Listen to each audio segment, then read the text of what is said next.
ದಸ ಸದ ಪ ಮ ಪ ದ ದ ಪ ಮ ಮ ಪ ದ ದ ಸದ ಪ ಮ ಪ ದ ದ ಪ ಮ ಗ ರಿ ಸ ಸ ರಿ ರಿ ಸ ರಿ ಸ ರಿ ದ ದ ಪ ಮ ಗ ರಿ ಸ ದ ಪ ದ ಸಾ ದ ಪ ದ ದ ಪ ಮ ಗ ರಿ ಸ ಕೆರಯ ನೀರನು ಕೇರುಗಜಾಲಿ ವರವ ಪಡೆದವರಂತಿಕ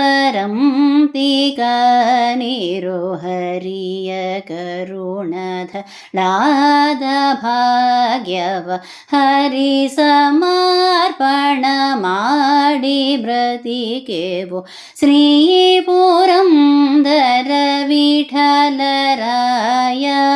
ಚರಣ ಕಮಲವ ನೋಡಿ ಬ್ರತಿಗೆರೋ ಹರಿಯ ಕರುಣದ ಲಾದ ಭಾಗ್ಯವು ಹರಿ ಸಮರ್ಪಣ ಮಾಡಿ ಬದುಕೆರೋ.